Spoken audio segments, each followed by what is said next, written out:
everyone, my name is Alexandra Mattison, and today we're going to be discussing the behind the scenes for Talia and the Tree.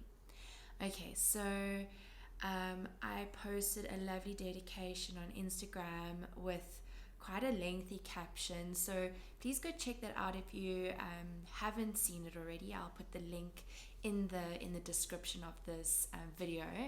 And yeah, so growing up in South Africa, we are just so lucky to be surrounded by so many trees and so much nature. And I mean, even in Port Elizabeth, where I grew up and spent most of my life, I had a nature reserve behind our house, and then across the road there was also another nature reserve. So yeah, I was really privileged to have that. And there's a person that I follow on Instagram, and he posted this post, and it just made me laugh. He basically wrote, like, it's Friday, go climb a tree. And from my recent experience, when you're not quite cognizant of your surroundings, right? And something happens, and you need to find a tree, like very urgently. There is no tree. There is a tree, but it might be further than what you need, right?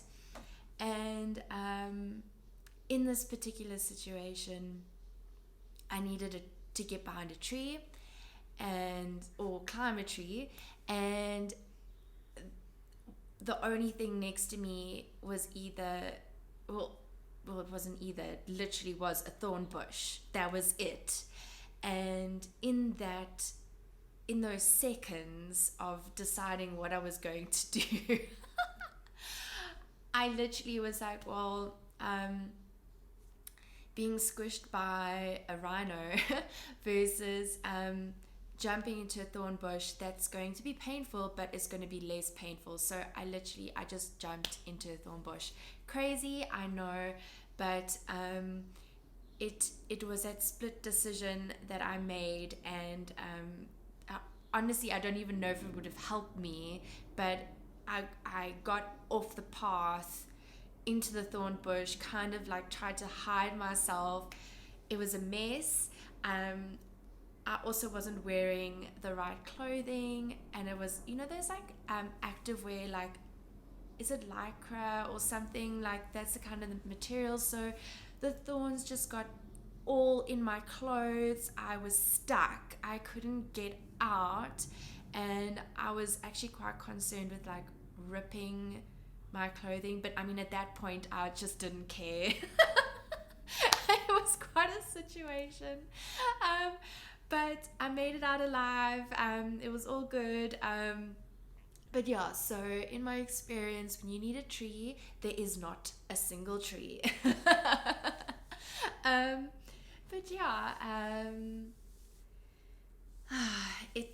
that was an interesting day, guys. But yeah, trees. Another thing that I kind of over the years, like documentaries and stuff, I watched this really interesting documentary, and I know it's more on mushrooms, but it's interesting to see like how, like, in this documentary they talk about the mushrooms mycelial network, and how plants and trees kind of are all connected to this. And we effective or we well, okay, so sorry, there was a thought that kind of came through my mind while I was talking, and that was the fact that, when we die and when we are buried in the earth, we become a part of this mycelial network. So a good way of thinking about this is if you watch the movie Avatar, and when they connect themselves, or that one character, when she died, they connected her to the tree, and then she became part of that whole network of like consciousness, right? So on Earth, you can also kind of get this sort of similar thing coming through where the plants and the trees and everything are connected also through this mushrooms mycelial network. It's very, very interesting. So if you want to watch this documentary, it's called Fantastic Fungi or Fungi, however you pronounce it, or would like to pronounce it. And yeah, very, very interesting. And while I was at Care for Wild, Petronell was talking to us about the trees and how during winter there's this one tree that the animals like to eat. But what happens is that when there's a water shortage, so winter in Gauteng and in Mpumalanga is our dry season. We're down at the coast, it's their wet season, so, or rainy season. And so during winter, they go to obviously eat the plants, and of this one specific tree, so they eat the leaves and they're fine, they're nice and juicy still, but then when the tree realizes, oh, something's trying to eat my leaves, they start communicating and they let the other trees know in the area that they are now being like attacked, right? And then the next thing, this tree starts releasing this poison into the leaves, and obviously this poison can be deadly to the animals, but they're just protecting themselves during the dry season. And I would assume that they talk to each other through their tree network and through this mycelial network. It's very interesting on all of these sorts of, like, all of this stuff. It does fascinate me. Yeah, and then let's chat a little bit about Green Pop. Okay, so this book, Talia and the Tree, supports Green Pop, which is an amazing cause that works throughout sub-Saharan Africa. So it's not just South Africa. And they've got quite a few projects that they work on. So there's a reforestation project. There's also greening of the urban spaces and assisting people with upskilling them to do self-sustaining farming in their urban spaces. And then I think I recently saw something regarding a fynbos corridor. Now, fynbos can be found in the Western Cape. I'm sure it's found everywhere in South Africa, but it's specific, like, when I think of fynbos, I think of the Western Cape, basically. And this plant is quite protected. It's also found, if you go on top of Table Mountain, there's a lot of fynbos there. But it's all scattered throughout the different nature reserves and farms and everything in the Western Cape. And yeah, so they're looking at creating more of these corridors. So that's just amazing. Like, their work is truly amazing. And even if you just want to offset your carbon footprint, okay, so it doesn't matter where you are in the world, if you want to offset your carbon footprint, you can donate a tree or trees to Green Pop, and they will plant them in sub-Saharan Africa, depending on which project. I think you can choose your project, which project you want to support. And yeah, so it's an amazing organization. And so currently my pledge is for 4 books, 1 tree will be donated, which works out to the same percentage as my other books, which is 20% of the proceeds go to Green Pop. And it was so amazing. I was supported during my November Black Friday the whole month of November special, where I donated 50% of my proceeds to Green Pop. And yeah, so we were able to donate a tree. So that was really cool, guys. So thank you so much for that. And yeah, so going to the behind the scenes. So this book is quite different to all my others. Also because all my others were animals and this is now a tree.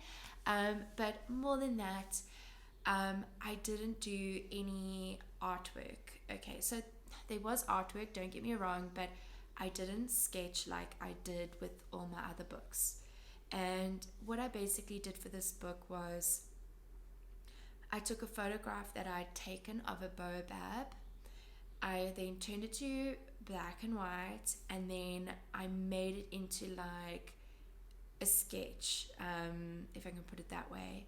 And then I divided the image up into 8 images. So I sliced it up. So if you put the pages of the book together, it will make the full photograph of the tree. But then in the back of the book, I also have the image again. So I've printed the book here. So you'll see that it's like cut up. And then at the back of the book, if this is the latest copy, yes. And at the back of the book, I got the full image. So it is a little bit different to my other books in that way, but as with all my books, that's what I like about it.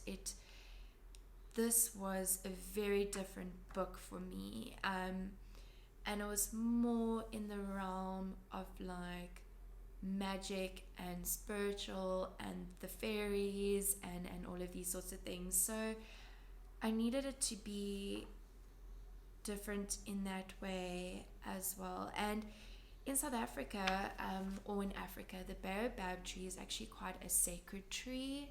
So that also kind of fit into the whole thing. So I think in some cultures, they actually bury their dead at the base of the baobab tree.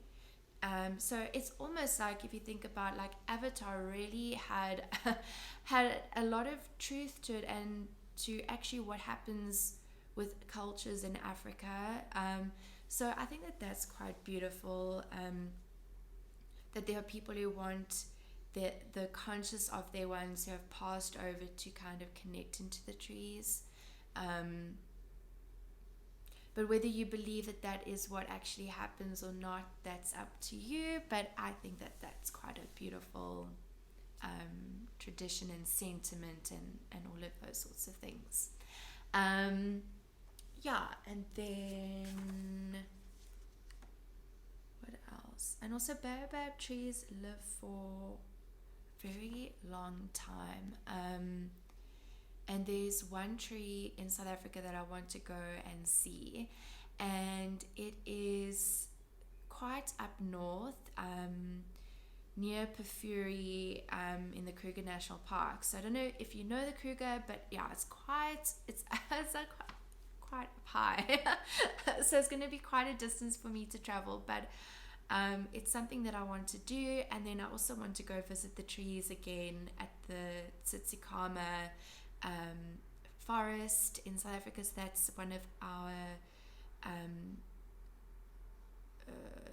SANS parks, so it's our national parks in South Africa. So I've got a few trips that I want to do to connect with the trees and to connect with nature and everything. But this year I was really blessed to go on quite a few hikes and go visit some other places closer to home, basically.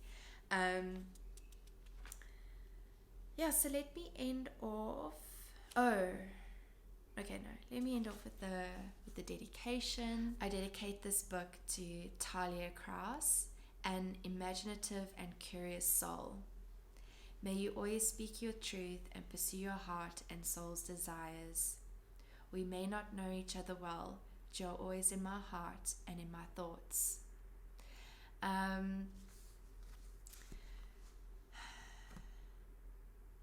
And when I say always speak your truth, I'm not talking about don't tell lies. I'm talking about your truth from your soul, what your beliefs are, like what you feel is right for you and for your journey and who you are and what your beliefs are about the world.